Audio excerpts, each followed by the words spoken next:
I did not come to my brother's wedding to be thanked. I earned my seat in his life the hard way. Then I saw my place card. The single word freeloader written on it proved this night was never meant to celebrate love. It was designed to humiliate me, distract me, and steal something far more valuable than my dignity. Before the band stopped playing, I understood that insult was merely the opening move in a very expensive war. My name is Vivian Ravenswood. At 37 years old, I stepped into the Grand Wycliffe Conservatory in the coastal city of Bracken Harbor, Georgia, carrying a quiet, bone-deep pride. It was the specific kind of pride you only earn after giving up nearly half of your life to raise someone else. Tonight was the wedding of my younger brother, Callum Ravenswood. The Wycliffe Conservatory was an architectural marvel, a sprawling cathedral built entirely of glass and black wrought iron, dripping with thousands of rare white orchids and illuminated by floating candles that cast dancing shadows against the walls. It was meticulously designed to look like a magical fairy tale, a perfect, flawless backdrop for the joining of two prominent families. But the air inside the conservatory felt incredibly thin, heavy with an unspoken, creeping chill that settled deep into my bones. The family of the bride, the affluent Vales, had masterfully orchestrated an atmosphere of manufactured, upper-class grace. Everywhere I looked across the vast room, I saw immense wealth dripping from heavy diamond necklaces and flowing from tailored silk gowns. I saw perfectly practiced smiles that were flawless enough for glossy magazine spreads. Yet those same smiles were completely devoid of actual warmth or joy. Whenever those polite expressions turned my way, they held a subtle, icy edge that cut through the festive noise. I was sharply aware of my own inexpensive dress, bought off the rack just 2 weeks ago, and the rough, permanent calluses on my hands from years of hard labor. Their polite, measured nods communicated a very clear and distinct message to me. I was not a beloved family member to be welcomed into their elite fold. I was a burdensome obligation to be tolerated strictly for the sake of the groom. I navigated through the dense, suffocating sea of rustling fabric, expensive perfume, and clinking crystal glasses, making my way slowly toward the front of the magnificent room. Callum had promised me a seat of honor right next to the main family table, a gesture he insisted upon despite the obvious pushback from his future in-laws. I desperately needed to sit down, to let the heavy exhaustion of the past 18 years finally settle for just one night of celebration. I found my assigned chair, a beautiful velvet seat positioned perfectly to view the main stage and the floral arches. I took a deep breath, preparing to smile for the cameras. I looked down at the table setting. The world around me seemed to tilt dangerously on its axis, the sounds of the party fading into a low, rushing roar in my ears. Resting against the edge of a heavy gold-rimmed charger plate was a thick, cream-colored place card. The calligraphy was elegant, sweeping, and written in rich, jet-black ink by a professional hand, but it did not bear the name Vivian Ravenswood. It bore a single, devastating word: Freeloader. My breath hitched sharply in my throat. The sudden sting of the insult was blindingly sharp, slicing right through the thick emotional armor I had painstakingly built up over the long years of working late-night shifts, skipping meals, and ignoring past due bills so Callum could thrive. But the true, visceral violence of the moment did not come from the cruel ink on the heavy paper. It came from the sound that immediately followed my terrible discovery.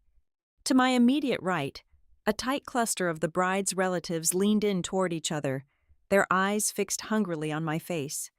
A tall woman in a stunning emerald green dress covered her mouth with a manicured hand, her shoulders shaking violently with stifled, mocking laughter.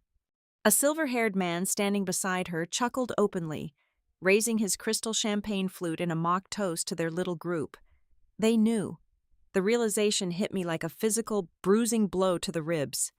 This was not a cruel, spontaneous prank executed by a rogue, drunken groomsman, or a careless, rushed event planner. It was a highly calculated, pre-shared joke. They had all been eagerly waiting for me to arrive, waiting to watch the exact moment my heart broke and my dignity shattered. I stood entirely frozen, my hands trembling slightly against the cool, inexpensive fabric of my dress. I wanted nothing more than to turn around, walk straight out into the humid, unforgiving Georgia night, and never look back at these terrible people. But then, Callum was there, my beautiful, brilliant brother, looking incredibly handsome and sharp in his custom-tailored black suit, had eagerly crossed the polished dance floor to greet me. His eyes were shining with genuine happiness until he followed my paralyzed, horrified gaze downward to the elegant table setting. I watched the bright joy drain completely out of his face. It was replaced instantly by a pale, hard, unyielding fury that I had not seen since he was a frightened, defensive teenager fighting schoolyard bullies. Before I could reach out to stop him, before I could whisper a single word of caution to keep the peace, Callum reached out and snatched the heavy card off the table. He did not whisper. He did not gently pull me aside to handle the uncomfortable situation quietly in a private back room. He turned his entire body toward the professional string quartet playing a soft, melodic classical piece in the far corner of the room. "Stop playing," Callum commanded. The four musicians hesitated, their bows hovering in the air as they glanced nervously at one another. "I said stop the music," his voice echoed, loud, raw, and furious, slicing cleanly and violently through the polite murmurs of the crowded conservatory. The cellist let out a harsh, accidental scrape across the thick strings. The violinist fell entirely silent. The sudden absence of sound was utterly deafening. 200 wealthy guests stopped mid-conversation, turning in perfect unison to face us. Callum held the card up high in the air, his knuckles turning stark white from the sheer force of his furious grip. He was forcing the entire room of glittering, wealthy strangers to look at the ugly, humiliating reality sitting right in the middle of their lavish, perfect celebration. From the center of the massive head table, the imposing patriarch of the Vale family rose slowly to his feet. Sterling Vale adjusted the cuffs of his pristine tuxedo with agonizing, deliberate slowness. He did not look embarrassed by the sudden, dramatic halt to his only daughter's wedding reception. He did not look the least bit apologetic. He walked toward us with the relaxed, terrifyingly predatory stride of a man who owned the building, the land beneath it, and the very careers of everyone standing inside it. "Callum, son, let us not make a scene on your beautiful night," Sterling said, his voice smooth, rich, and carrying effortlessly across the silent, staring room like dark velvet. "Someone put this at my sister's seat," Callum said, his voice shaking visibly with barely contained, explosive rage. "Who did this?" Sterling stopped exactly 3 feet away from us. He glanced casually at the crushed card in Callum's trembling hand, then shifted his cold, calculating gaze directly to me. The corner of his mouth twitched upward into a deeply patronizing, cruel smirk. "Oh, come now," Sterling said, waving a perfectly manicured hand dismissively through the tension-filled air. "It is just a bit of ill-timed humor, a misunderstanding by the planners, perhaps. Let us not ruin the expensive champagne over a silly piece of paper." The atmosphere in the room shifted instantly and violently. The initial, breathless shock from the guests evaporated, replaced by a tense, electric atmosphere of direct, unyielding confrontation. Sterling was not apologizing. He was asserting absolute, unquestionable dominance. He was telling my brother, and every single person watching, that insulting me was a trivial matter, something to be brushed off and forgotten immediately, like dust on a lapel. Callum stepped forward, his fists clenched tight at his sides, looking entirely ready to tear down the entire multi-million-dollar wedding with his bare hands. I reached out and gripped his forearm tightly, digging my fingers into the expensive fabric of his suit, trying desperately to ground him. As I did, my eyes darted nervously around the perimeter of the circular tables. The sudden, dramatic shift in everyone's attention had created a massive blind spot. Every single pair of eyes in the Wycliffe Conservatory was staring intently at the standoff between Callum and Sterling. But out of the corner of my eye, I saw a subtle movement. Resting against the leg of the empty chair right next to mine had been a worn, heavy brown leather briefcase. I had brought it tonight at Callum's specific, urgent request. It contained our past, our shared family history, and the vital foundation of our future plans. A tall man in a sharp-tailored gray suit was leaning down near the table. His movements were incredibly swift, highly calculated, and completely silent. He picked up the brown leather briefcase by its worn handle, turned sharply on his polished heel, and melted seamlessly into the dark, heavy shadows near the catering exit doors. My heart hammered painfully against my ribs, threatening to break through. I tried to speak, to raise my heavy arm and point him out to the wandering security guards, but the urgent words caught thick and dry in my suddenly parched throat. Sterling Vale took one deliberate, intimidating step closer to me. The patronizing smirk had vanished completely from his handsome face, leaving behind a terrifying mask of something utterly cold, calculating, and ruthless. He leaned in close, lowering his voice just enough so only Callum and I could hear the pure, unfiltered venom hiding beneath his cultured, elegant tone. There are some people who should understand which table they belong to before touching papers that are not meant for them, Sterling whispered. A freezing, paralyzing chill radiated straight down my spine. The scattered, confusing puzzle pieces clicked together in my mind with terrifying, undeniable clarity. The humiliating place card, the eager audience of laughing relatives, the sudden, loud distraction of the confrontation. It was all a carefully constructed, brilliantly executed screen. They did not just want to break my spirit in front of high society, they wanted my property. This was not a petty, classist insult thrown carelessly at a wedding reception. It was a targeted, highly organized robbery, and the war had just begun. I was 19 years old when the sky fell. One Tuesday morning, our mother had a massive stroke while folding laundry in the living room. 48 hours later, she was gone, leaving a silence in our home that was louder than a blaring siren. 1 month after we buried her, our father packed a single canvas duffel bag and walked out the back door into the rain. He vanished completely, leaving behind nothing but a tall stack of final foreclosure warnings and a terrified 13-year-old boy. Callum was all sharp elbows, bruised knees, and oversized t-shirts back then. He was incredibly smart, fiercely observant, and painfully sensitive to the sudden destruction of our family. He stopped speaking entirely for 3 straight months. I stopped sleeping. I did not have the luxury of sitting in the dark and crying over our terrible luck. I had a massive mortgage to navigate and a growing boy who needed new shoes every 6 months. I took a grueling graveyard shift at a regional logistics hub called Iron Line Freight. While other girls my age were out dancing on Friday nights or studying for college exams, I was standing under flickering fluorescent lights, breathing in the heavy, toxic scent of diesel exhaust and bitter black coffee. I managed complex shipping manifests from midnight until 8 in the morning, arguing with exhausted truck drivers and tracking lost cargo pallets. When my 40-hour work week ended, I refused to go home and rest. I picked up weekend shifts scrubbing the cracked concrete warehouse floors, fighting the thick grease and industrial dirt until my shoulders burned and my knuckles cracked open and bled. I took every single extra dollar I earned and shoved it into the gaping financial holes threatening to swallow us whole. I had wanted to be a pediatric nurse. For a brief, shining moment, I had a formal acceptance letter to the State College nursing program proudly pinned to our refrigerator door. I took it down and threw it into the trash can the exact same day I sold my first car. It was a rusted blue sedan, and I sold it to a scrapyard mechanic for $2,500 in crisp, crumpled cash.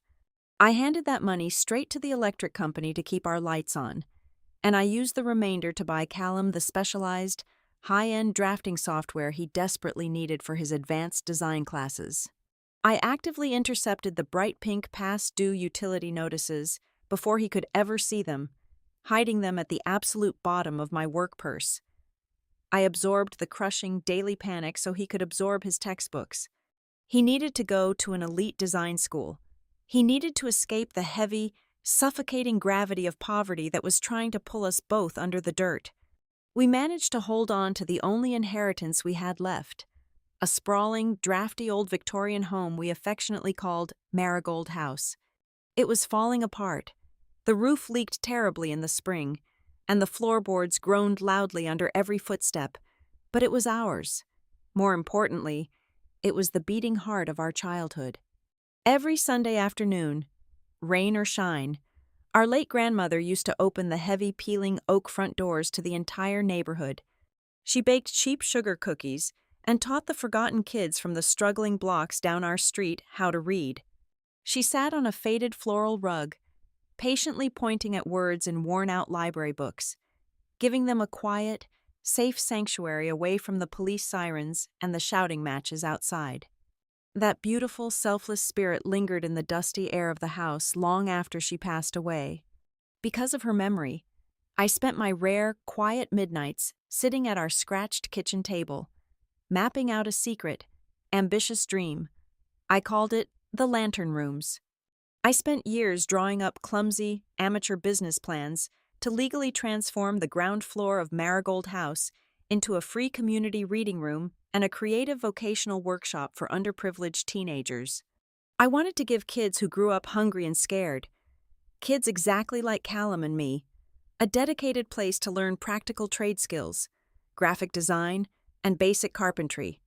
I wanted to turn our inherited struggle into a permanent anchor of hope for the entire community. Callum knew about my late nights. He knew about the sacrificed nursing degree.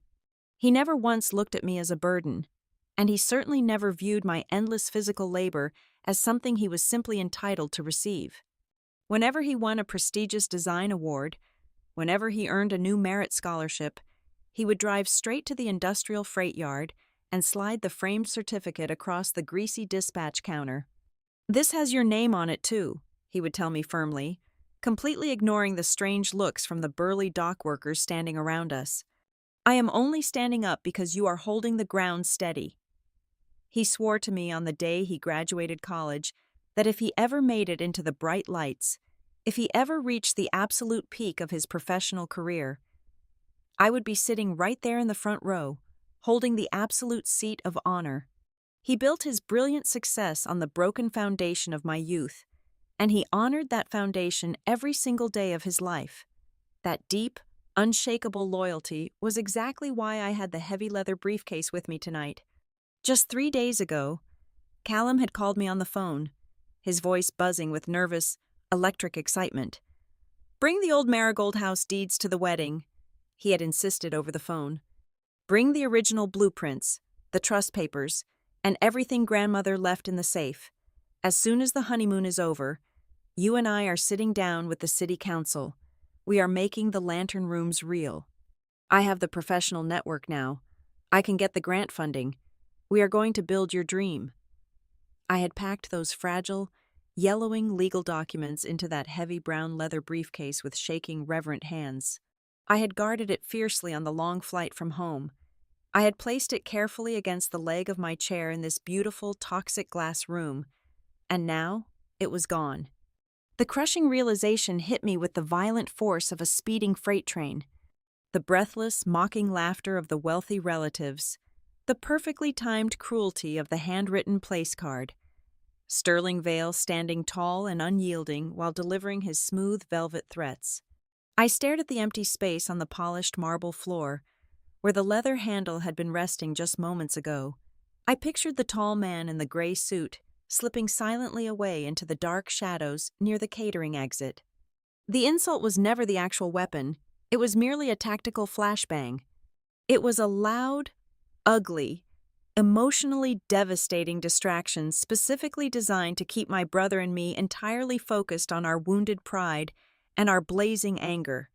They wanted Callum to lose his temper and cause a massive scene. They wanted me to freeze in public humiliation. They desperately needed every single eye in the conservatory looking at the screaming groom and the working-class sister so absolutely nobody would notice the quiet, professional theft happening right at our feet. This was not a petty, classist attempt to keep the poor sister away from the wealthy bride. This was about Marigold House. The Vales did not just want to break my spirit and run me out of town.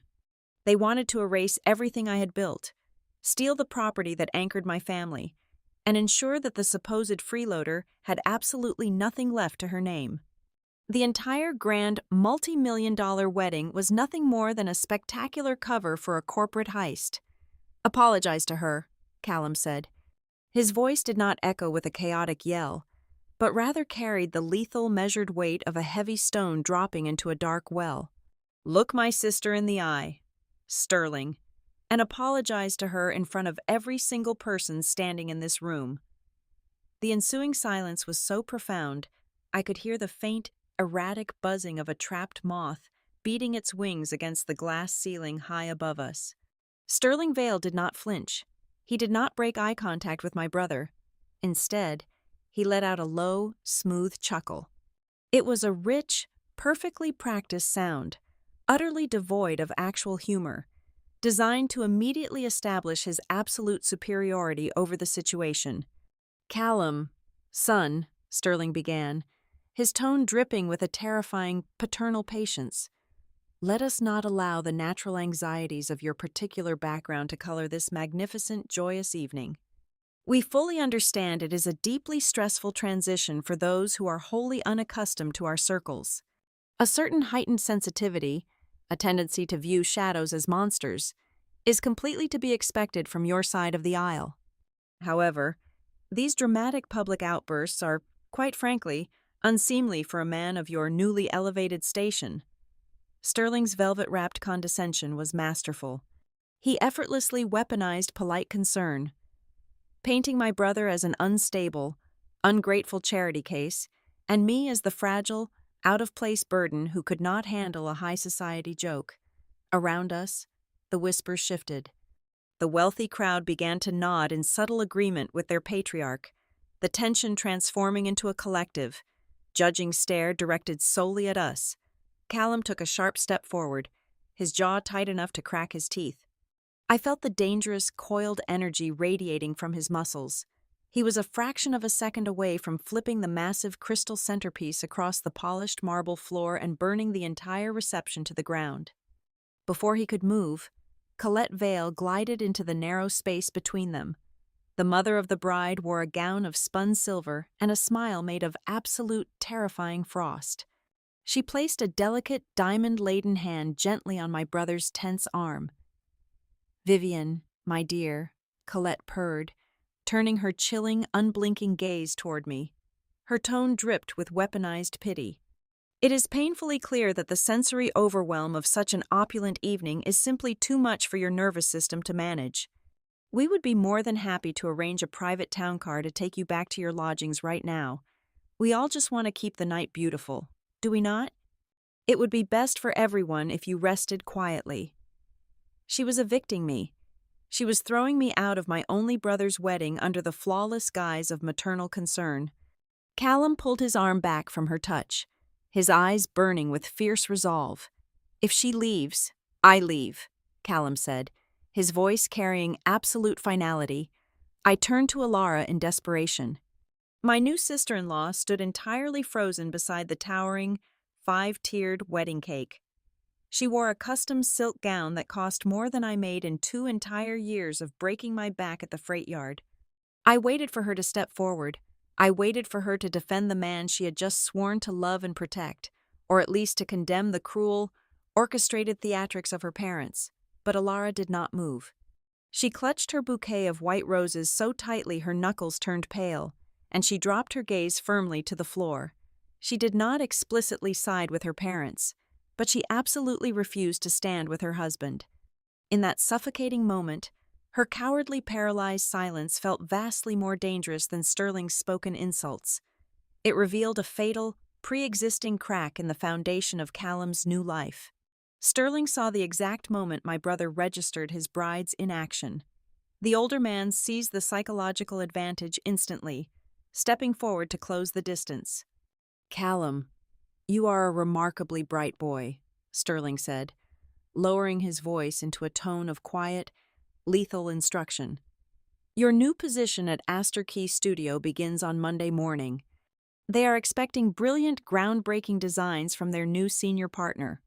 It would be a profound tragedy if the primary capital investment boards, boards which I happen to personally advise and heavily fund, suddenly felt you lacked the emotional stability required for such a high-stakes corporate role. We are all professionals here. I suggest you act like one. It was not a subtle hint.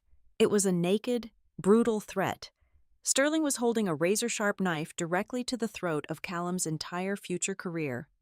The message was blindingly clear: swallow the humiliation, accept your place beneath our heel, or lose everything you have ever worked to achieve. Callum froze. The realization of the trap completely paralyzed him. He had brought me here to celebrate his ascension, and instead, he was being forced to watch me be crucified simply to secure his paycheck. I could not let him throw away his future for my pride. Not after everything we had sacrificed to get him to this exact room. I reached out and squeezed his wrist hard, a silent, desperate command for him to stand down. He looked at me, his eyes shining with unshed, furious tears of absolute powerlessness. The tense standoff broke as Sterling turned his back on us, dismissing my brother and me entirely. The patriarch gestured smoothly for the string quartet to resume playing. As Sterling pivoted toward the main bar, a man in a sharp gray suit stepped out from the heavy shadows near the catering door and approached him. It was the exact same man who had stolen my leather briefcase. I held my breath, straining my ears to listen over the sudden, jarring return of the classical music. Sterling leaned close to the man in the gray suit. "Graham," Sterling muttered sharply, his voice dropping its cultured warmth. "Take the briefcase to the secure vault at the main office. Hold on to the Ravenswood papers until the sister calms down and realizes she has absolutely no leverage left." The man, Graham Pike, nodded curtly and slipped away into the crowd. The overheard command hit me like a splash of freezing water. The stolen briefcase was not a random act of opportunity. Graham Pike was the Vale family's private attorney. The theft of the Marigold House deeds was the primary objective of this entire night. They needed to force me into a state of emotional hysteria, paint me as an unstable freeloader in front of 200 witnesses, and secure the legal documents while I was completely distracted by the pain. I took a slow, deliberate step backward, trying to process the sheer, terrifying scale of the ambush. As I moved, a passing waitress brushed heavily against my shoulder. She was an older woman, her uniform slightly rumpled, carrying a heavy silver tray of empty champagne flutes. "Pardon me, ma'am," she mumbled, keeping her tired eyes fixed firmly on the polished floor. As she turned away, I felt a small, folded piece of stiff paper pressed forcefully into the palm of my right hand. I kept my hand casually at my side, my fingers curling tightly around the secret note. I waited until I was completely concealed behind a towering decorative pillar of white hydrangeas before I quickly unfolded the paper. The handwriting was hurried, written in blue ink on the back of a damp cocktail napkin. "Check the original seating chart. They changed it before noon." I stared at the specific words until the ink blurred. They had planned this exact moment for hours.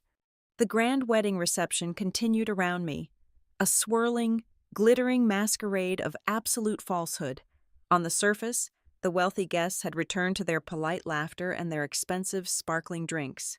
But every single smile I saw now looked deeply distorted, stretched tight over a terrifying, predatory reality. I looked at Callum one last time. He was standing near the edge of the dance floor, trapped in a forced, suffocating conversation with an influential studio executive. He looked completely defeated, a prisoner in his own tuxedo. I knew if I stayed in this room, my presence would only be used as a continuous, blunt weapon against him. I turned my back on the Wycliffe Conservatory and walked out into the cool, heavy air of the Georgia night.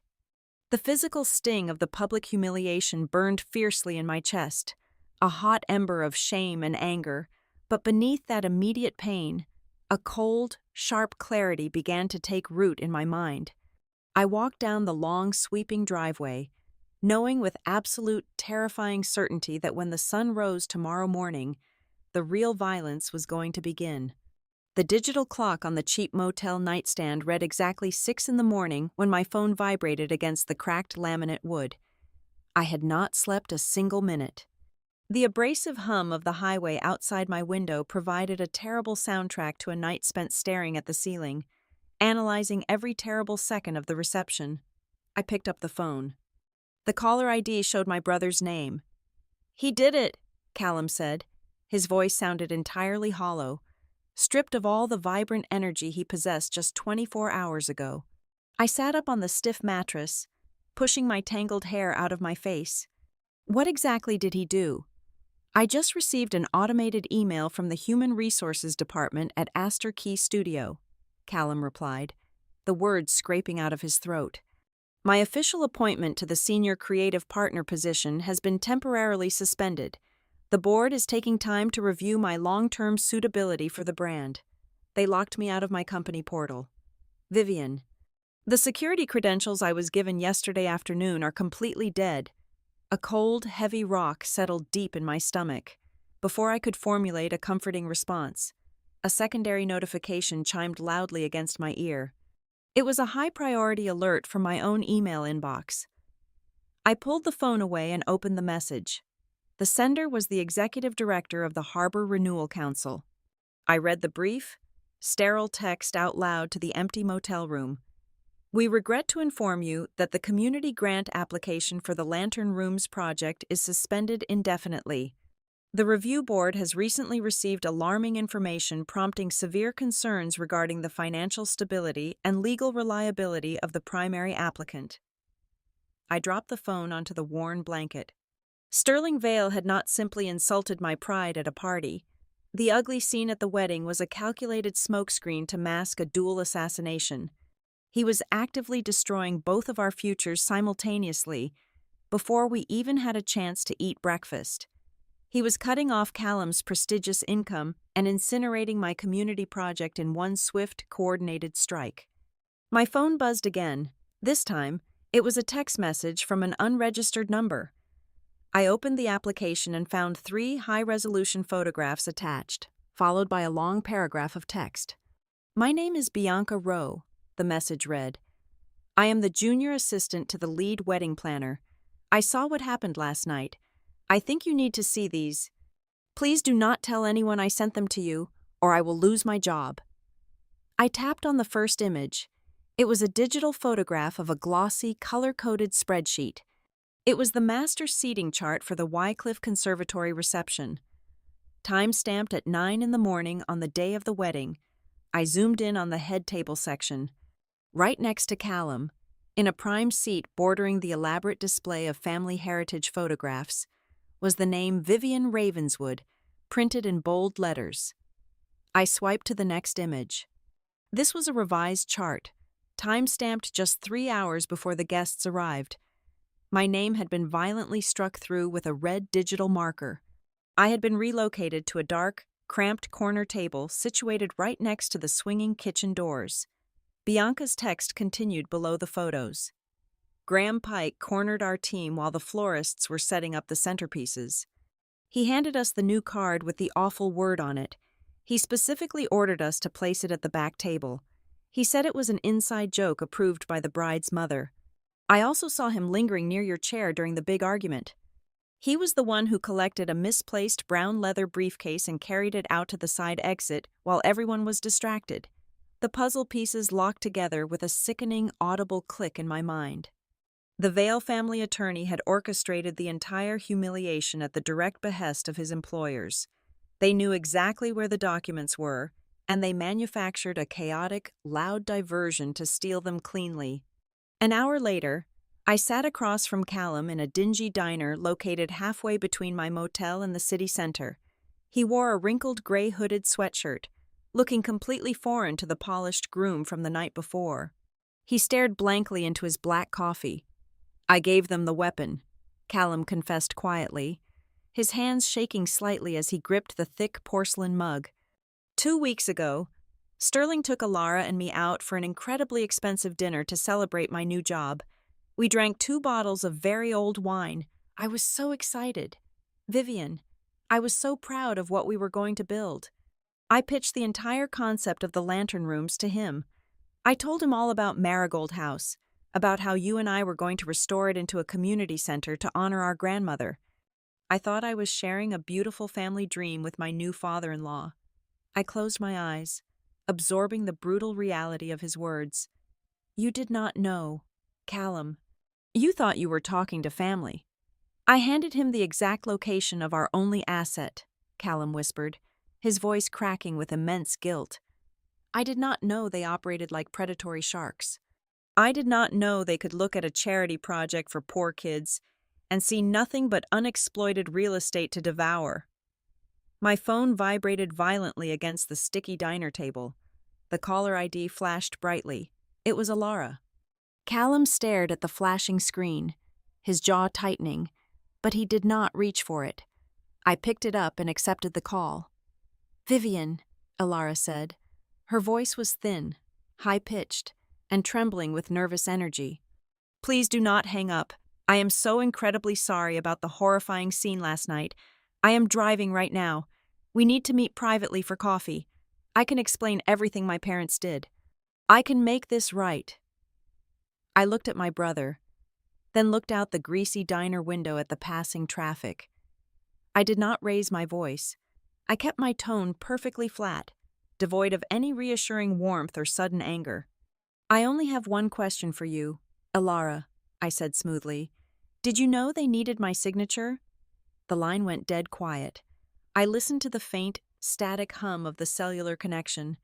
I counted the seconds in my head. 1, 2, 3, 4, 5. She was breathing heavily into the receiver, but she could not force a single word of denial past her lips.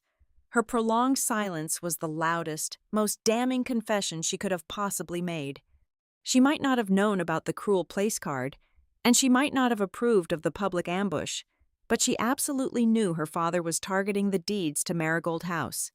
She had chosen the comfortable safety of her trust fund over warning her new husband about the impending attack. Do not ever call this number again, I said, and I ended the call. I placed the phone face down on the table. A wild, furious urge surged through my veins. I wanted to open every social media application on my phone. I wanted to post the photograph of the original seating chart. I wanted to write a blistering, highly public manifesto exposing Sterling Vale as a petty thief who hired lawyers to steal from working-class women at weddings. I wanted to burn their pristine, upper-class reputation to the ground by lunchtime, but I forced my hands to remain perfectly still on the table. I forced my breathing to slow down. I remembered the cold, terrifying intelligence in Sterling's eyes when he leaned in to threaten me. If I reacted right now, if I lashed out with angry internet posts and emotional accusations, I would be playing exactly the role he had written for me. Sterling had an army of expensive public relations experts on his payroll. If I screamed about a stolen briefcase and a nasty place card, they would effortlessly spin the narrative within an hour. They would issue a polished press release painting me as a deeply unstable, financially desperate, bitter woman throwing a public temper tantrum because she felt overshadowed at a luxury wedding. They would use my own anger to definitively prove to the city boards that I was unfit to manage community funds. I could not fight a multi-million-dollar corporation with righteous indignation and raw emotions. Emotions were incredibly cheap, and Sterling Vale only traded in expensive, calculated destruction. We are not going to the press, I told Callum, my voice steady and resolute. We are not going to yell. We are going to find out exactly why a billionaire real estate developer is suddenly so desperate to acquire a crumbling Victorian house in a forgotten neighborhood that he is willing to commit grand larceny in front of 200 guests to get it. Callum looked up, his eyes finally focusing, catching the cold determination in my stare. The initial shock of the morning was fading, rapidly being replaced by the chilling, methodical necessity of a counterattack. The Vales thought they had completely broken the freeloader. They were entirely wrong. They had simply forced me to change the rules of engagement. The heavy glass door of Port Meridian Title swung shut behind me, cutting off the humid morning street noise. I stood in a lobby that smelled of stale filter coffee, ozone from ancient photocopiers, and decades of densely packed legal history. The Vales had stolen my briefcase, but they could not steal the county archives. I needed the one thing their money could not erase from existence, which was the physical, legally binding paper trail of my family's property. I approached the front desk and asked for Delia Trask. She was a retired escrow officer, a woman who had spent 40 years navigating the treacherous, shark-infested waters of commercial real estate in this city. She only worked on Saturday mornings now to manage the deep physical archives. A woman in her late 60s emerged from the back hallway, wearing a thick wool cardigan and heavy reading glasses suspended on a silver chain. "I am Vivian Ravenswood," I said, keeping my voice perfectly steady. "I need to look at the trust files for Marigold House." Delia stopped walking. Her sharp eyes darted across my face, assessing me with the rapid, calculating intelligence of someone who knew exactly who I was and why I was here. She did not ask me to fill out a requisition form. She simply turned around and gestured for me to follow her into a windowless back room, lined with towering, fireproof steel filing cabinets. Delia unlocked a drawer near the floor and pulled out a thick, heavily reinforced manila folder. She dropped it onto a scratched wooden reading table. "They took the originals from you last night, did they not?" Delia asked quietly, taking the seat across from me. "I heard whispers from the catering staff this morning. A very loud distraction, a missing bag, and a sudden change of seating arrangements. Sterling Vale has never been a subtle man when he wants a piece of dirt." "I need to know exactly why he wants my dirt," I replied. Delia opened the folder and spread out a series of large, translucent architectural overlay maps. She pointed a wrinkled finger at a large, shaded red block situated right on the edge of the harbor. "Marigold House is not just a sentimental piece of local history," Delia explained, tapping the map for emphasis. "It is the absolute keystone. Halcyon Road Development, Sterling's primary corporate entity, has been quietly buying up the entire surrounding waterfront block through blind shell companies for the last 2 years. They are assembling a massive luxury redevelopment package worth hundreds of millions of dollars. They want to build an exclusive private club, high-end retail spaces, and a boutique hotel. But your grandmother's property sits right in the dead center of their designated footprint. It is the lock on the entire gate." I stared at the map. The sheer, overwhelming scale of the greed was staggering. If they needed to buy it, why not just make a formal corporate offer? Why stage a theatrical robbery at a wedding? "Because they cannot buy it from you," Delia stated firmly. She pulled a yellowed, fragile document from the back of the folder and slid it toward me. "This is a certified copy of your grandmother's final, handwritten trust addendum. It is legally binding and permanently attached to the deed. Your grandmother was a very smart woman. Vivian. She knew the neighborhood would eventually gentrify. She wrote a highly specific use restriction clause." I read the cursive handwriting I remembered so vividly from my childhood. The legal language was ironclad. Marigold House could only be sold, transferred, or significantly altered if the final, absolute purpose of the land served the educational or cultural enrichment of the immediate local community. It explicitly and permanently forbade the property from being utilized for private membership clubs, luxury hospitality, or closed commercial retail. If Halcyon Road Development submits their current luxury blueprints to the City Planning Commission with Marigold House included, the trust addendum legally invalidates their application," Delia said. "Without your explicit verified signature as the sole trustee legally breaking that clause, they have an unclean chain of title. The entire capital investment package they are pitching to the banks will completely collapse if they cannot deliver a clean, unencumbered footprint by the end of this fiscal quarter." The cold reality of the situation washed over me. Sterling Vale's grand multi-million-dollar commercial empire was being held hostage by a dead woman's cursive handwriting and a sister who refused to disappear. But if he cannot buy it, and the clause prevents him from building his private club, what was the point of stealing the papers? I asked, looking up from the addendum. Delia reached into the deep pocket of her cardigan and produced a single, folded sheet of white printer paper. "I have friends who still work in the county clerk's office. They flag unusual legal inquiries for me. 2 weeks ago, a junior paralegal working under Graham Pike accidentally misdirected an internal strategy memo to the public filing queue.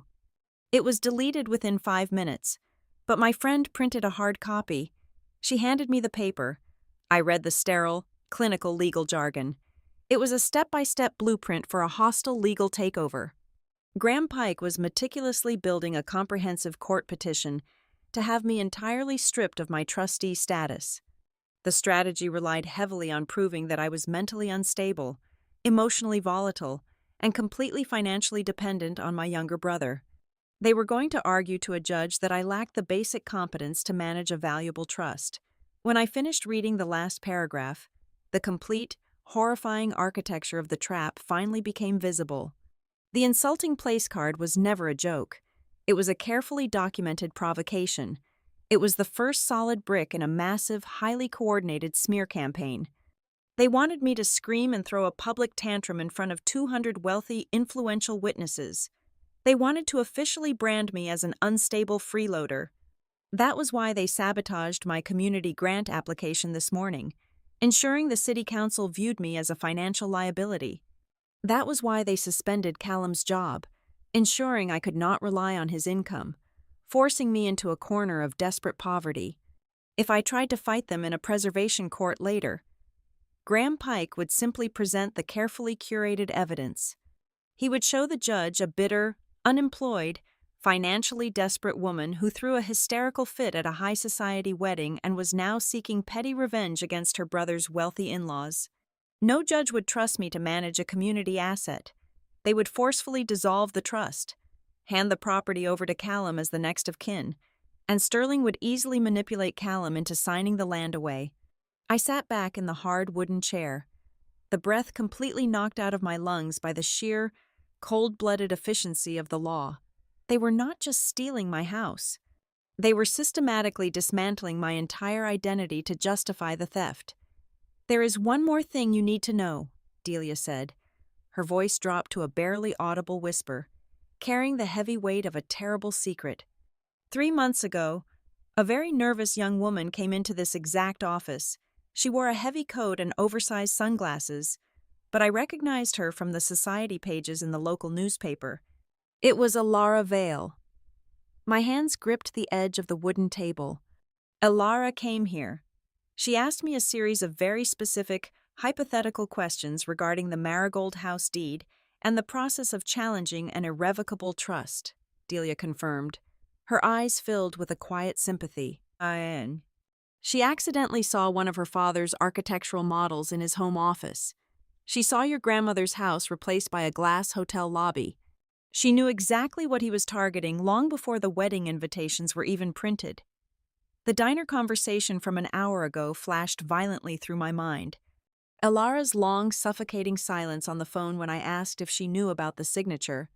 I had spent the entire morning trying to convince myself that Alara was just an innocent, sheltered bystander caught in the crossfire of her parents' ruthless corporate greed. I wanted to believe she loved my brother enough to protect him, but the truth was far more devastating. Alara had suspected the corporate slaughter her family was planning. She had seen the blueprints of our destruction. But instead of warning Callum, instead of standing up to her father and stopping the ambush, she chose to bury her head in the sand. She chose the path of absolute least resistance, hoping the wedding ring would magically shield her from the fallout. From this moment forward, I could no longer look at Alara as a naive victim. She was not the mastermind twisting the knife alongside Colette and Sterling, but her cowardice was equally destructive. In a brutal war over your family's survival, a soft, silent accomplice who stands by and watches you bleed is just as dangerous as the person holding the blade. I carefully folded the certified copy of the trust addendum and the leaked legal memo. I placed them securely inside my jacket pocket. The paralyzing shock was entirely gone now, replaced by a cold, razor-sharp focus. Sterling Vale wanted to play a game of legal chess using my life as the board. I was finally ready to make my next move. The Saltwater Grind was a cramped, poorly lit coffee shop, situated on the absolute farthest edge of the working harbor. It smelled fiercely of roasted beans, salt spray, and damp wool. I chose it precisely because nobody wearing a designer suit would ever step foot inside. Callum and I sat in a booth, patched with silver duct tape, waiting. Elara walked through the heavy glass door at exactly 2 in the afternoon. She wore plain blue denim and an oversized gray sweater, completely stripped of the blinding, expensive aura she had radiated the previous night. She slid into the vinyl booth opposite us. She did not order a drink. Her eyes were red, rimmed with the deep exhaustion of a bride who had spent her wedding night crying alone in an empty hotel room. The air between us crackled with a toxic, almost irredeemable anger. Callum spoke first, and his voice was completely devoid of the gentle warmth he usually reserved for her. "How long did you know your father was planning to steal my sister's house?" he asked, his words landing like heavy hammer strikes against the table. Elara flinched physically, shrinking back against the booth. "Callum, I swear to you, I knew absolutely nothing about that horrible place card.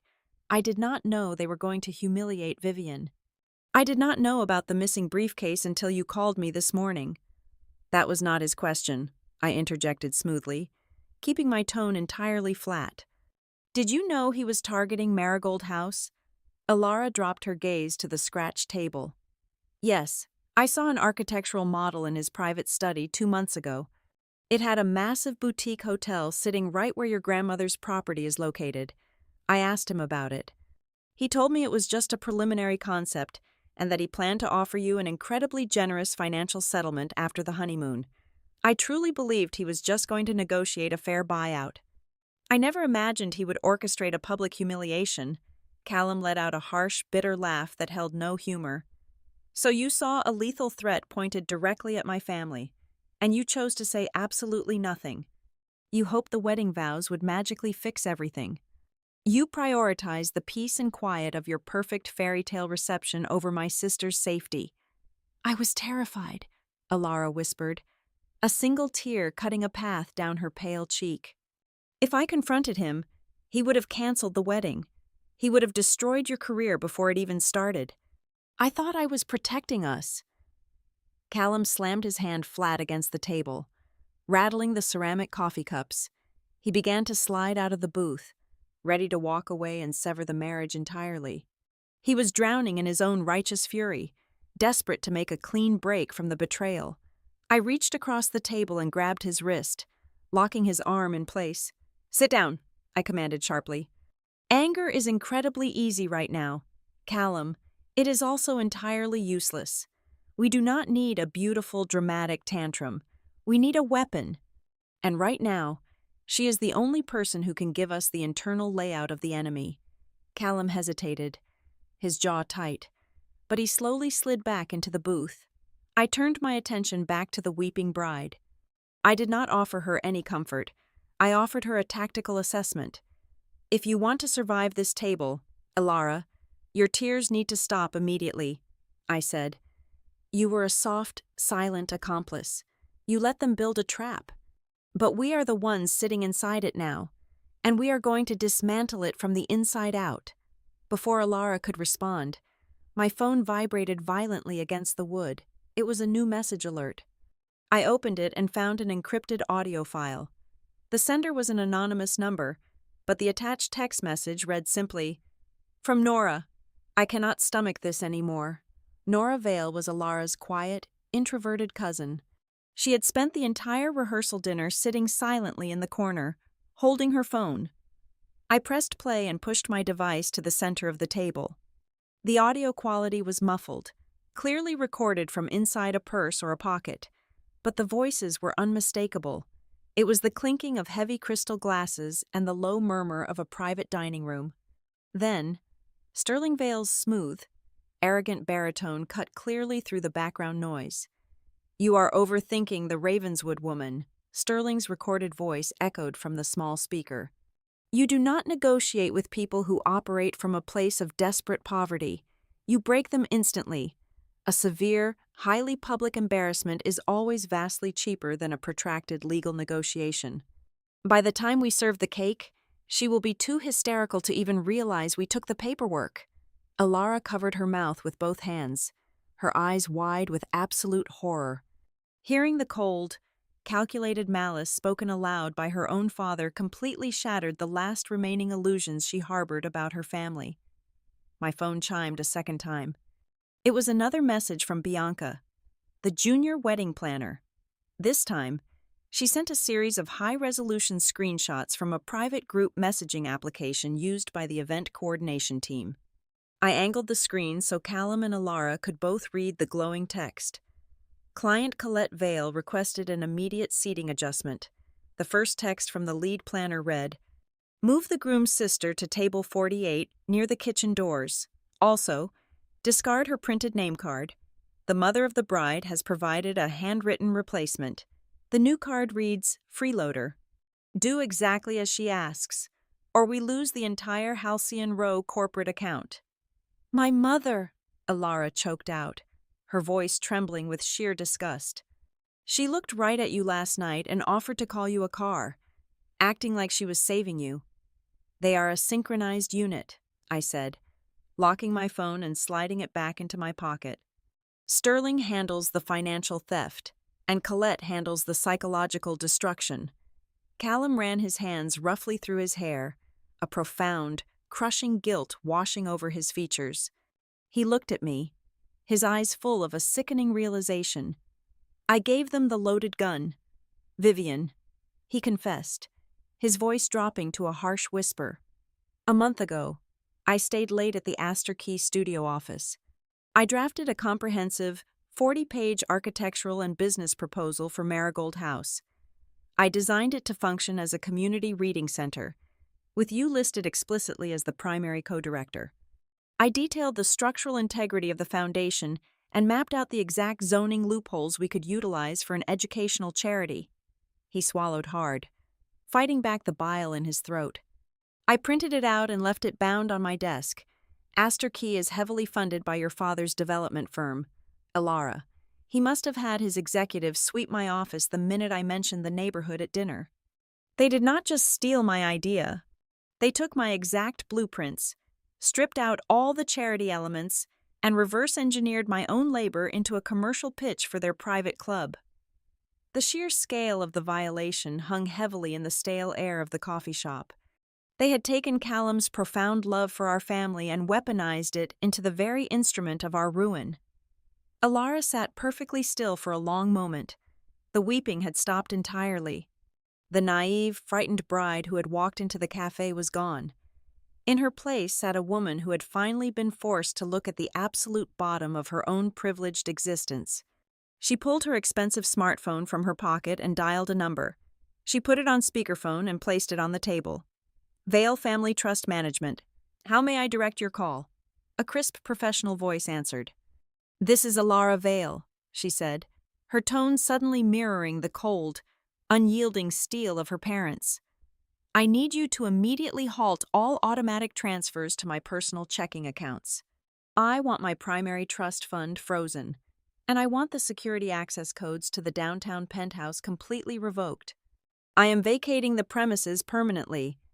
Ma'am, a complete asset freeze requires a 48-hour processing window and authorization from the primary account holder," the voice replied, clearly panicking. "Then consider this my formal notice of abandonment," Alara stated, and she ended the call. She looked up at Callum, her gaze unwavering. "They control me through that money. They thought I would always crawl back to the penthouse because I was too weak to live without the safety net. I have exactly $0 to my name as of this minute. I am not asking for your immediate forgiveness. Callum, I am asking for a place in the trenches. Tell me how we fight them." She had finally chosen a side. She was offering us an imperfect alliance, born from profound guilt and forged in the immediate aftermath of a disaster. But it was exactly what we needed. She possessed the intimate insider knowledge of how her parents operated. "We have the audio recording of the conspiracy, and we have the text messages proving the premeditated harassment," Callum said, his strategic mind finally kicking back into gear. "We can take this directly to the Bracken Harbor Preservation Board right now. We can ruin them by dinner." "No," I said, shaking my head firmly. "If we leak these files to the public now, Sterling will just claim the audio is manipulated and blame the text messages on an overzealous event planner. He has enough capital to bury the truth under a mountain of expensive public relations spin. I leaned forward, dropping my voice into a low, conspiratorial register. We do not strike when they are prepared to defend themselves, I explained. We need Sterling Vale to stand in a room and speak his arrogant mind when he firmly believes he still owns the entire board. We need him to confess his exact intentions to our faces, completely confident that we are utterly powerless to stop him. We let him think the ambush worked perfectly. I looked between my brother and the woman who had just burned her own kingdom down. We are going to ask for a peace treaty. And when they sit down to dictate their terms, we are going to lock the doors. The invitation arrived via a private courier early Sunday morning. Sterling Vale formally requested our immediate presence at the sprawling Vale estate. His brief typed note stated he wished for us to sit down and talk like adults. When Alara, Callum, and I finally walked through the towering, heavy mahogany doors of the mansion, we were not led into a comfortable, sunlit family den.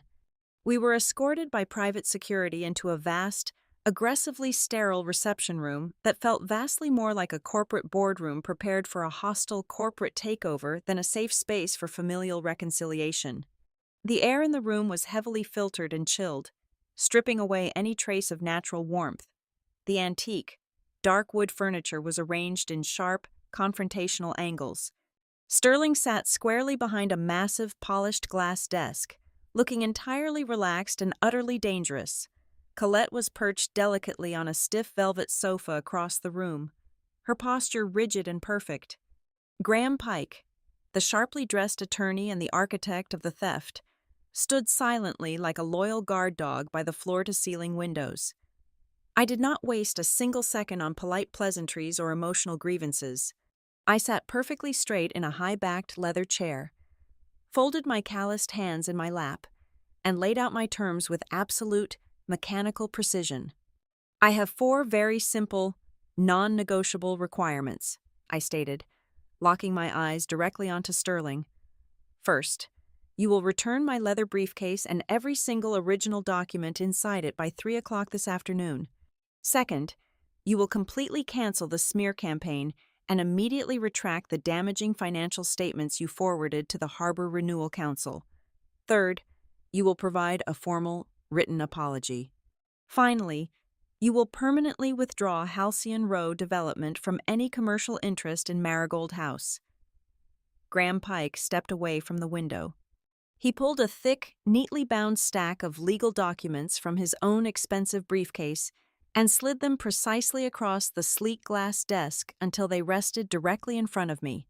What we are actually offering is a highly comprehensive severance package, Pike said, completely ignoring my demands with practiced ease. It includes a substantial, tax-free cash settlement and an ironclad non-disclosure agreement. In exchange for your signature relinquishing your sole trustee rights to that dilapidated property, we will guarantee complete professional stability for your brother. You sign the release, you take the money, and Callum gets his senior partnership back at Astor Key Studio on Monday morning. Sterling leaned forward, resting his tailored elbows on the glass desk. The polite, carefully constructed paternal mask he had worn so flawlessly at the wedding was entirely gone. It was replaced by a look of naked, unvarnished aristocratic disgust. Your brother has a brilliant, unprecedented future ahead of him. Vivian, Sterling said, his voice dropping into a register of pure, crushing stone. His professional potential is vastly too large to remain indefinitely tied down to your pathetic, sentimental memories of poverty and a rotting wooden house in a blighted neighborhood. I am generously offering to elevate him permanently into our world. You are actively choosing to anchor him to the dirt simply because you cannot afford a better view. From the far side of the room, Colette shifted gracefully on her velvet sofa. Her voice was soft, melodic, and lethally precise. People from your particular, unfortunate background often confuse desperate clinging with family loyalty, Colette observed, her cold eyes scanning my inexpensive coat with an expression of mild, clinical amusement. You have spent so many long years playing the tragic, long-suffering martyr for Callum that you have entirely convinced yourself he cannot survive without you. But the harsh reality, my dear, is that you are simply terrified of being left behind by his success. You desperately want to keep him trapped in that miserable little neighborhood because it is the absolute only place on earth where you still feel important. The room grew dangerously quiet. Elara, who had remained perfectly silent and motionless since we entered the mansion, finally stepped forward. She stood right beside Callum, her shoulders squared, completely refusing to look at her mother. Was the place card a calculated tactic? Elara asked. Her voice did not shake. She looked directly into her father's eyes, demanding the ugly truth. Did you intentionally humiliate Vivian in front of my entire wedding reception just to distract us while Graham stole the deeds? Sterling did not flinch. He did not even have the basic grace to look mildly ashamed of his actions. He offered his daughter a cold, deeply patronizing smile, delivering the single most valuable sentence of the entire afternoon. Embarrassment is cheaper than litigation, Elara, Sterling stated flatly. A brief moment of public discomfort is a highly efficient business strategy when dealing with stubborn, deeply emotional obstacles. Callum tightened his grip on the heavy wooden back of my chair, his knuckles turning completely white. He pushed the patriarch even further, deliberately stoking the older man's immense, fragile ego to draw out the rest of the poison.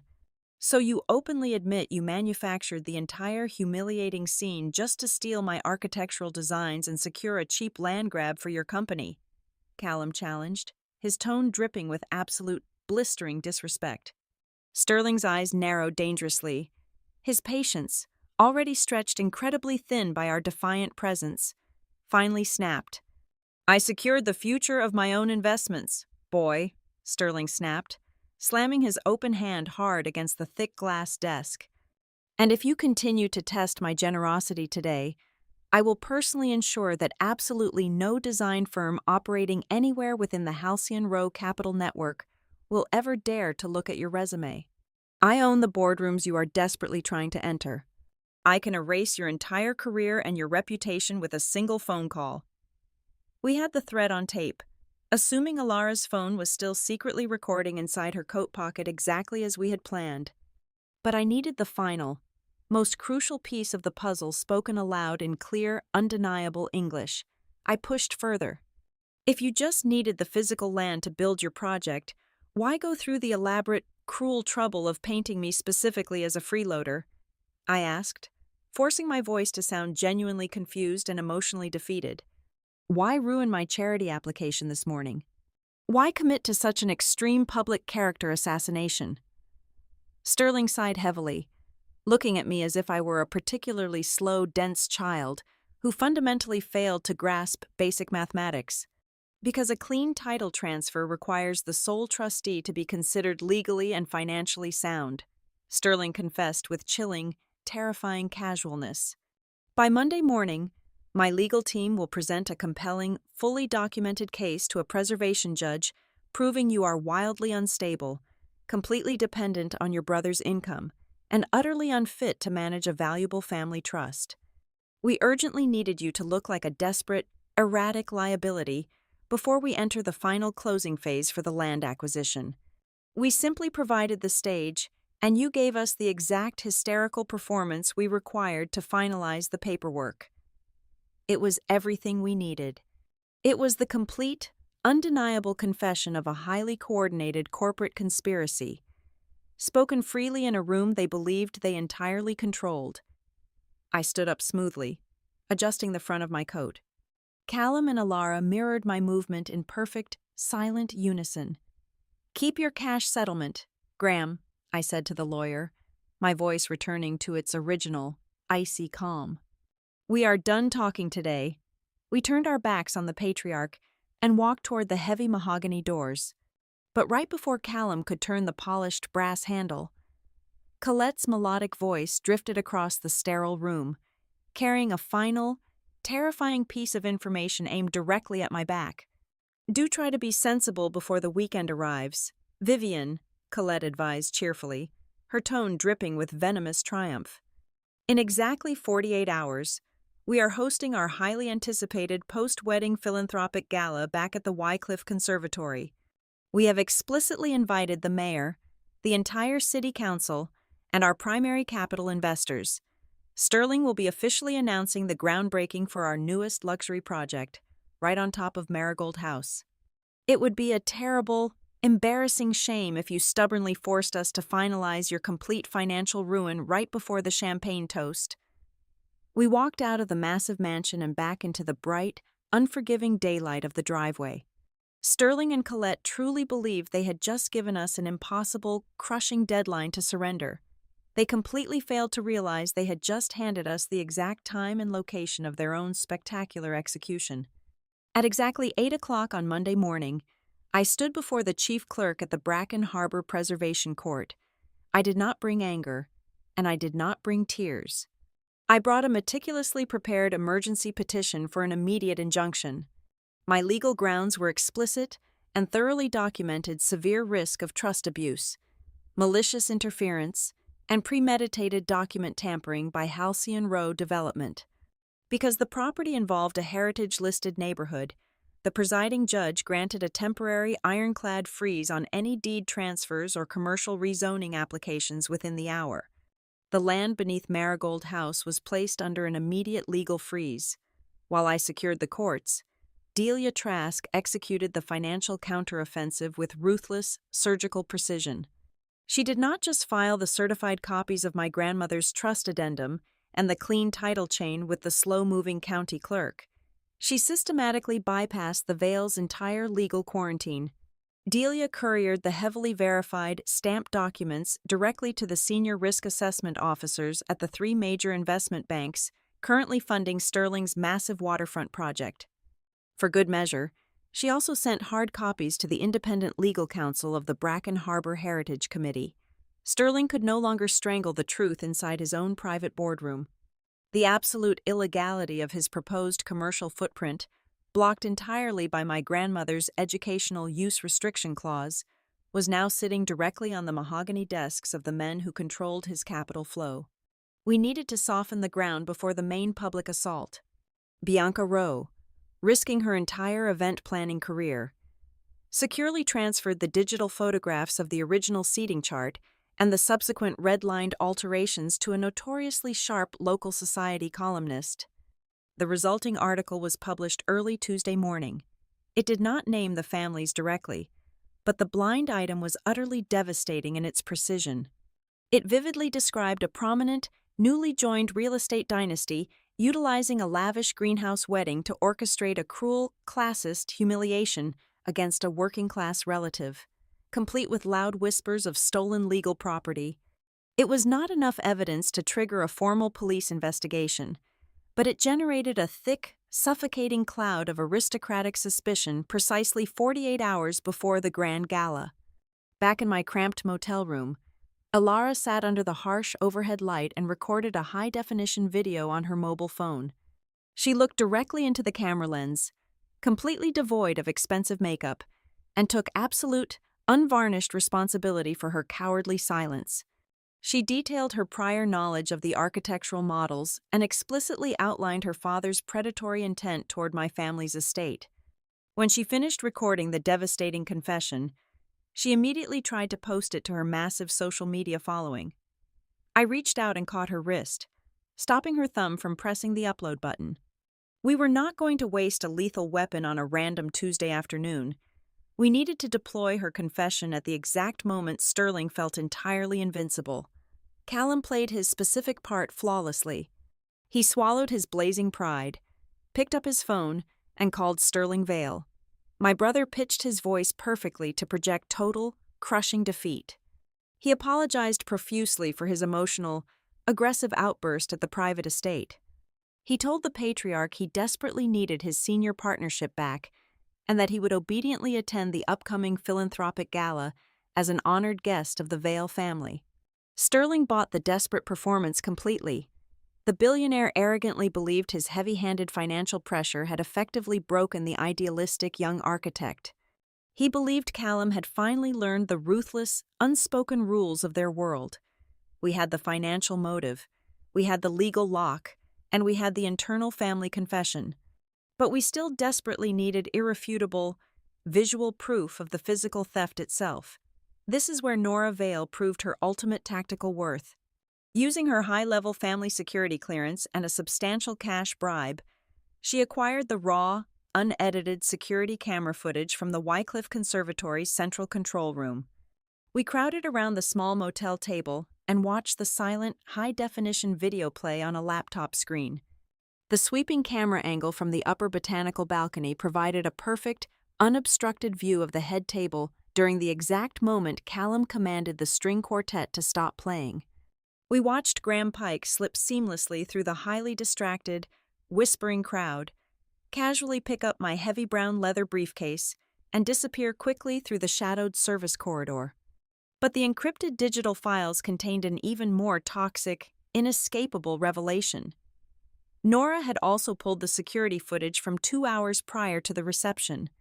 The screen showed the catering staff hastily setting the elaborate tables. Colette Vale glided gracefully into the frame. She stopped directly in front of my assigned chair. The lead event planner handed her the thick, cream-colored place card.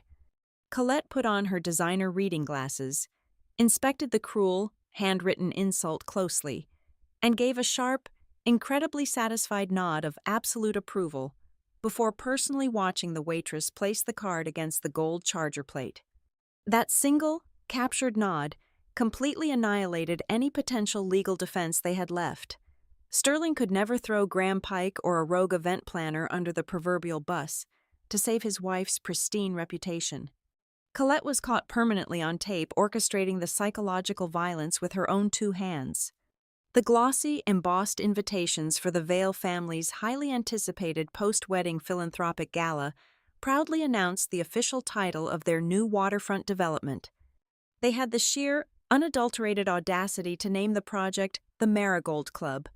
Their polished, expensive marketing brochures enthusiastically framed the massive luxury complex as a triumphant exercise in heritage preservation, promising to honor the deep historic roots of the coastal neighborhood.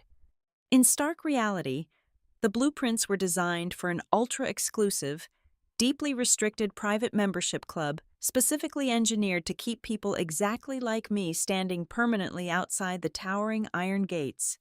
The grand gala was scheduled to take place at the Wycliffe Conservatory, the exact same sprawling glass cathedral where they had tried to utterly destroy my spirit just days prior.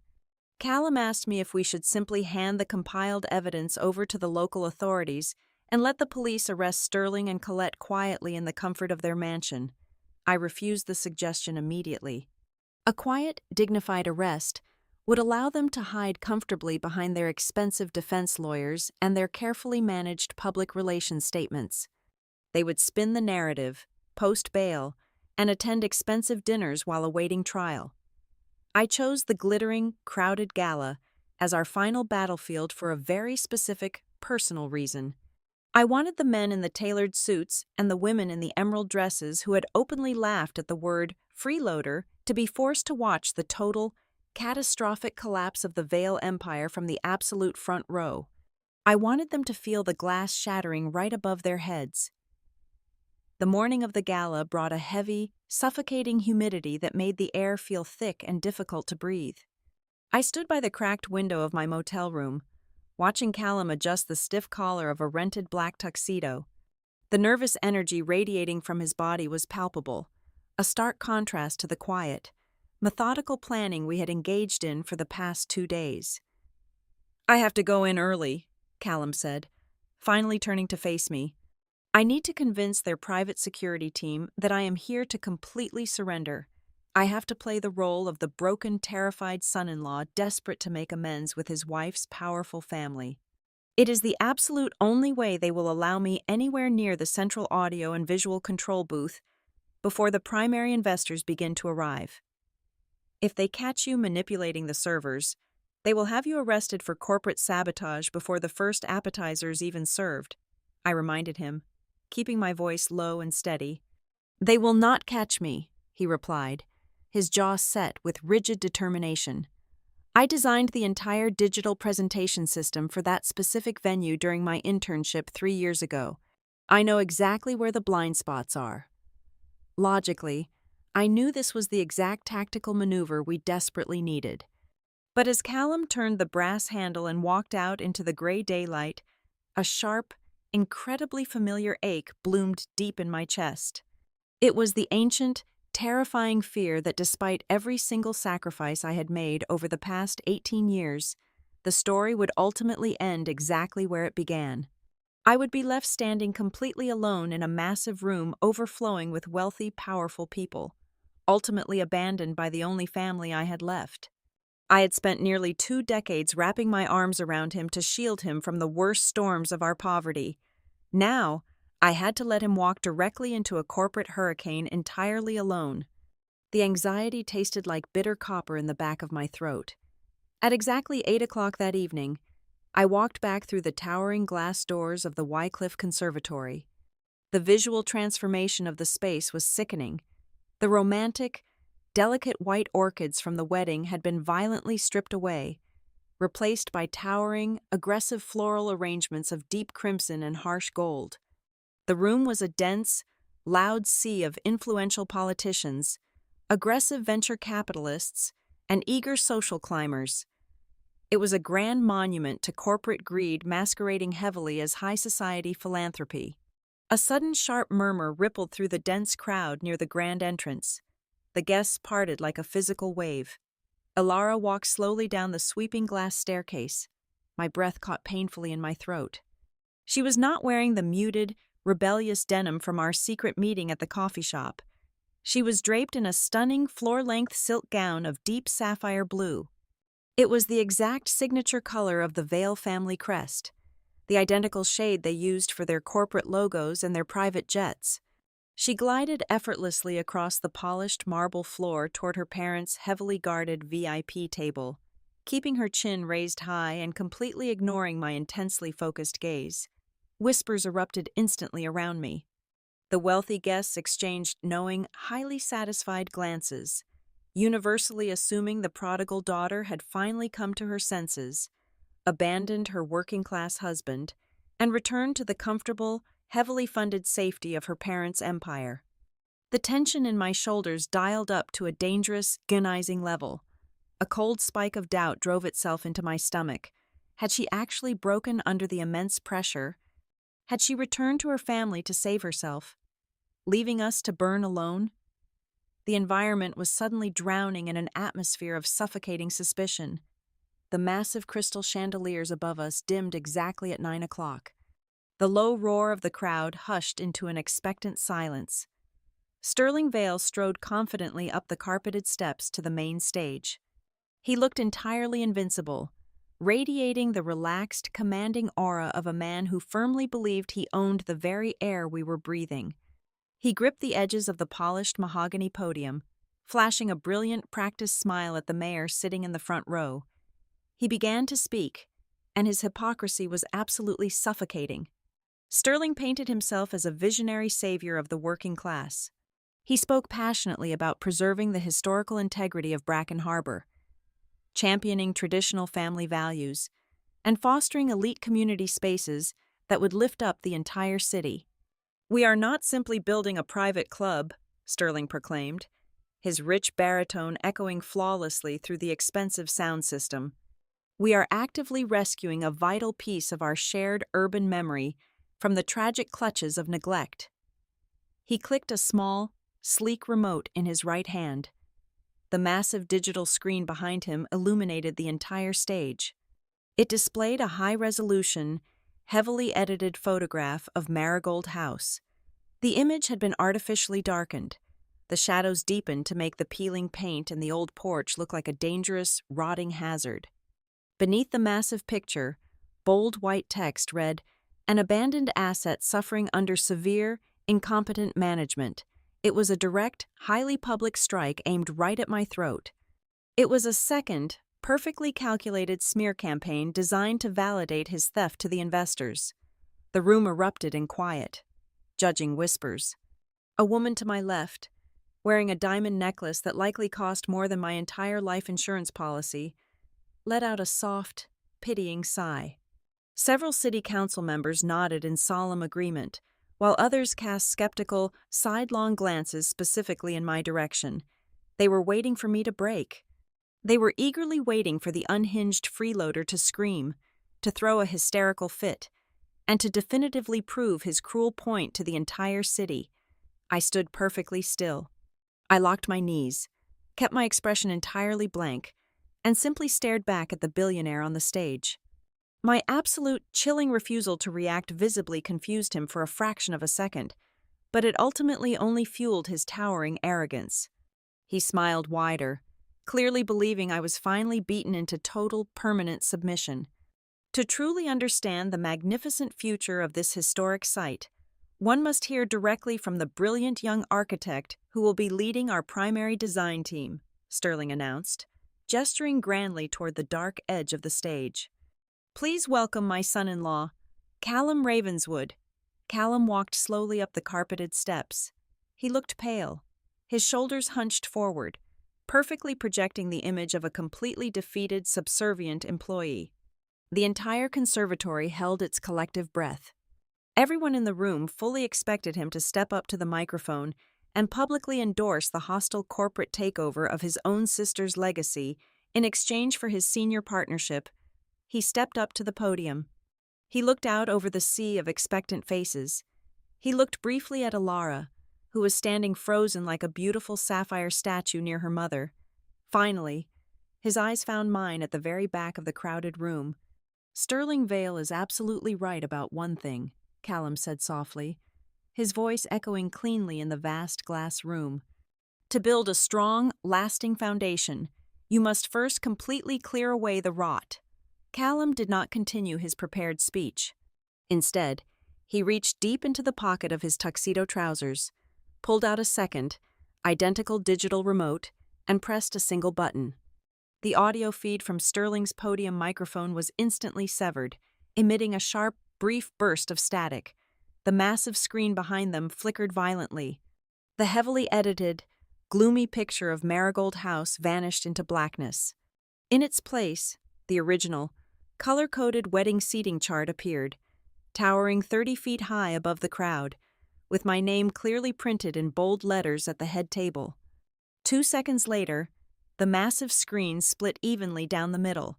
On the right side, the high-definition security footage began to play on a continuous, inescapable loop. The entire room watched in stunned, absolute silence as Colette Vale leaned over the table, inspected the cruel place card, and nodded her vicious approval. They watched Graham Pike seamlessly steal the brown leather briefcase and slip into the shadows. Then, blazing across the very bottom of the massive screen in stark, crimson letters, appeared the exact, verified transcription of the audio recording, "Embarrassment is cheaper than litigation." The Wycliffe Conservatory completely exploded. 200 crystal glasses stopped clinking. The wealthy investors let out loud gasps of genuine, unfiltered horror. The carefully constructed, multi-million-dollar illusion of the Vale family shattered into 1,000 jagged pieces in a matter of 5 seconds. It was the undeniable, high-definition truth, playing out loudly on a canvas specifically built for a billionaire's towering ego. Sterling Vale's face morphed instantly from smug, aristocratic arrogance to sheer, unadulterated panic. He lunged violently away from the mahogany podium, sprinting awkwardly across the wide stage toward the central control desk, desperately screaming at his private security detail to cut the main power grid. The wealthy crowd surged backward away from the stage, creating a chaotic, deafening wave of rustling silk and panicked shouts. Amidst the sheer, deafening chaos of the collapsing empire, I did not run. I walked calmly and deliberately down the center aisle, the heavy fabric of my coat sweeping against the polished marble floor, cutting a straight path through the panicking elites. I climbed the 4 carpeted steps to the main stage. As Sterling desperately clawed at the heavy technical cables in the background, I stepped smoothly into the center of the lights, reached out, and wrapped my calloused hand firmly around the heavy metal stem of the live microphone. I did not scream. I did not need to raise my voice above a calm, conversational volume. The sheer weight of the truth was loud enough. I tapped the heavy metal microphone, sending a brief, sharp whine through the massive speakers that instantly silenced the remaining murmurs in the room.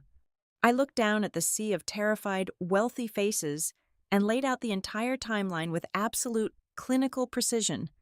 3 days ago, I walked into my brother's wedding reception in this exact building, I began, my voice perfectly steady, cutting through the dense, humid air of the Wycliffe Conservatory. I was greeted with a handwritten place card calling me a freeloader. While your attention was intentionally drawn to that cruel, highly orchestrated distraction, Sterling Vale ordered his private attorney to steal a brown leather briefcase from my chair. That briefcase contained the original deed to my family home, Marigold House. When I refused to walk away quietly, they launched a coordinated smear campaign, threatened to permanently destroy my brother's career, and attempted to legally declare me mentally unfit to manage my own family trust. Alara stepped smoothly into the bright, blinding stage lights. She did not look at her furious, panicking father.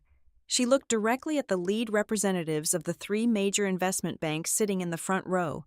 "I am Alara Vale," she said, her voice shaking slightly for only a second before finding a rock-solid footing. "And every single word Vivian just said is the absolute truth. I knew about my father's corporate obsession with Marigold House for over 2 months. I saw the architectural models in his private study. I suspected the theft, and I was entirely too much of a coward to confront him.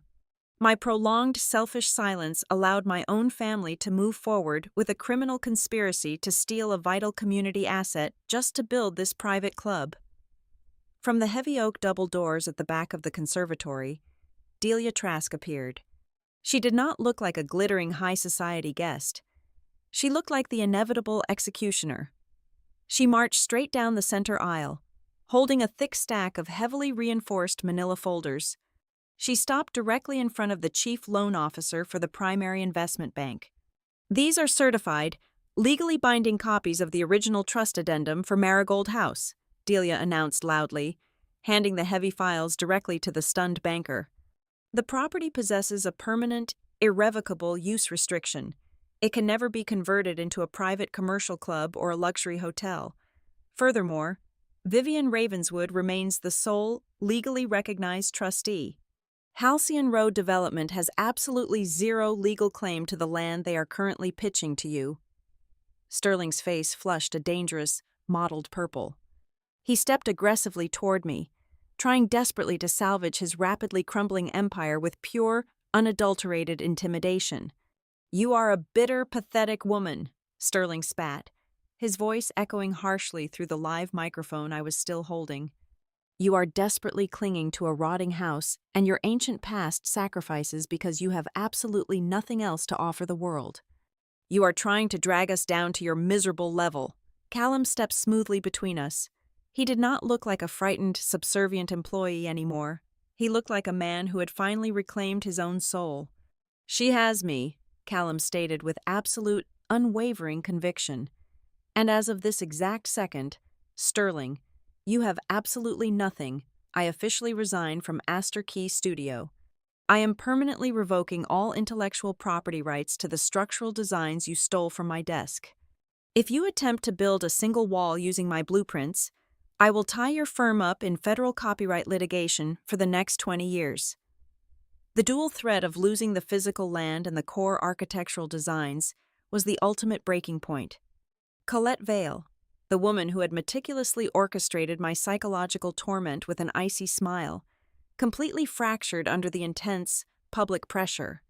She turned wildly toward her husband, her perfect aristocratic mask shattering into a display of hysterical, ugly panic. "This was your brilliant strategy, Sterling," Colette shrieked, entirely forgetting the live microphone standing just feet away. "You promised me this would be handled quickly and quietly. You were the one who made the anonymous phone calls to the Harbor Renewal Council to sabotage her community grant. You specifically told me that if we cut off her charity funding and made her look unstable, she would surrender the property." A collective, echoing gasp ripped through the audience. Colette had just publicly confessed to corporate sabotage and tortious interference in front of the mayor, the city council, and their entire financial backing.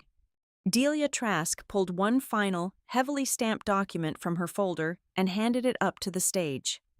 "And this," Delia declared, projecting her voice to the back of the room, "is an emergency, court-ordered injunction from the Bracken Harbor Preservation Court, officially issued at 8 o'clock this morning.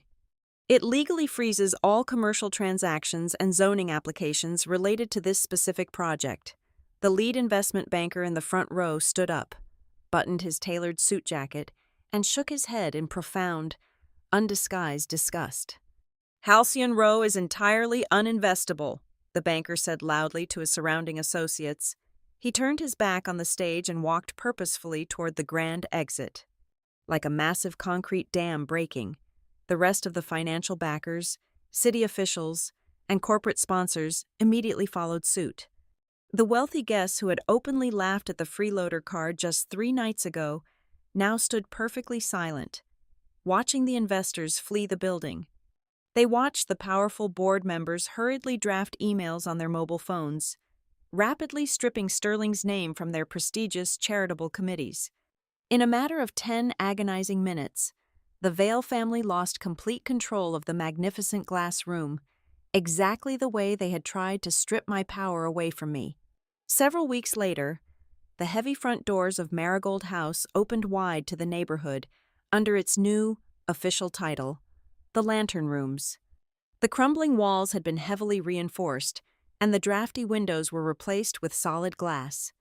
Callum spent every single waking hour utilizing his brilliant architectural skills to redesign the interior space into a beautiful, highly functional reading center and creative workshop for the local teenagers.